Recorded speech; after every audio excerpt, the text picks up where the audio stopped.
Scent భూములను వెనక్కి తీసుకుని కూటమి ప్రభుత్వం ఎన్నికల్లో ఇచ్చిన హామీ ప్రకారం 2 సెంట్ల భూమిని ఇవ్వాలని సిపిఐ రాష్ట్ర కార్యదర్శి కె రామకృష్ణ డిమాండ్ చేశారు. ఇచ్చిన హామీని నిలబెట్టుకునేంత వరకు సిపిఐ పేదల పక్షాన పోరాటం చేస్తుందని స్పష్టం చేశారు.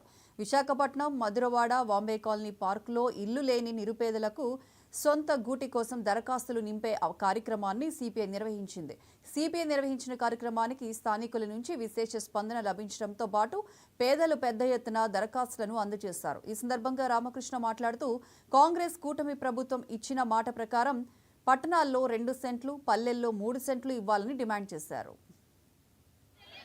26 జిల్లాల్లో కూడా భారత కమ్యూనిస్ట్ పార్టీ ఆధ్వర్యంలో ఎవరైతే అర్హులైన పేదవాళ్ళు ఉన్నారో వాళ్ళందరికీ కూడా ఇళ్ల స్థలాలు, ఇల్లు ఇవ్వాలని చెప్పి డిమాండ్ చేస్తూ ప్రభుత్వం దృష్టికి అర్జీలు సమర్పించే కార్యక్రమాన్ని చేపట్టాం. ఎందుకంటే ఎన్నికల సందర్భంలో ముఖ్యమంత్రి చంద్రబాబు నాయుడు గారు ఆనాడు ప్రతిపక్ష నేతగా ఉంటూ ఆయన చాలా స్పష్టంగా ఎన్నికల వాగ్దానం చేయడం జరిగింది. ప్రతి పేదవాడికి అర్హులైన వారందరికీ కూడా పట్టణాల్లో 2 సెంట్లు, గ్రామీణ ప్రాంతాల్లో 3 సెంట్లు స్థలం ఇస్తాం, ఇంటి నిర్మాణానికి 4 లక్షల రూపాయలు ఇస్తామని స్పష్టంగా చెప్పడం జరిగింది. ఇవాళ ప్రభుత్వం అధికారంలోకి వచ్చి 7 మాసాల అనంతరం ఈ ఇష్యూను టేకప్ చేయమని చెప్పి మేము ప్రభుత్వాన్ని కోరుతా ఉన్నాం. అట్లు కాకుండా ఇవాళ కొత్తగా ఇచ్చిన జీవోలో గతంలో ఎవరికైతే ఇంటి పట్టా ఇచ్చారో వాళ్ళందరికీ ఇవ్వమంటే అసలు జగన్మోహన్ రెడ్డి గారు ముఖ్యమంత్రిగా ఉన్నప్పుడు 32 లక్షల మందికి ఇంటి పట్టాలు ఇచ్చినట్లుగా ఇవాళ కంప్యూటర్లో లెక్కలు ఉన్నాయి. కాబట్టి ఏమంటే ఇంకా వీళ్ళందరూ మీ పేర్లు కంప్యూటర్లో ఉన్నాయి కాబట్టి మీకు మళ్ళీ ఇవ్వమంటే ఇంకా చంద్రబాబు నాయుడు గారు కొత్తగా అదనంగా ఇచ్చేది ఏమి ఉండదు. కళ్ళి సున్నకు సున్నా తప్ప మరొకటి ఉండదు.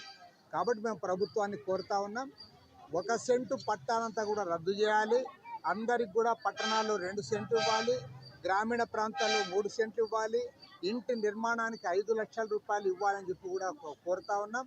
ఆ రకంగా ప్రభుత్వం దృష్టికి తేవడానికే ఇవాళ ఈ కార్యక్రమాన్ని చేపట్టాం. 26 జిల్లాల్లో కూడా ఇవాళ ప్రభుత్వానికి అర్జీలు సమర్పించిన తర్వాత రాష్ట్ర వ్యాప్త కార్యాచరణకు కూడా మేము పూనుకుంటాం.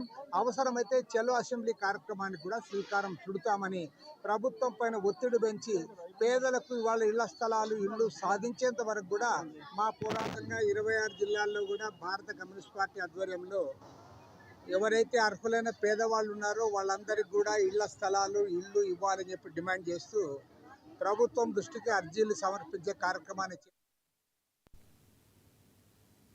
నెల్లూరు జిల్లా వాసులకు శుభవార్త.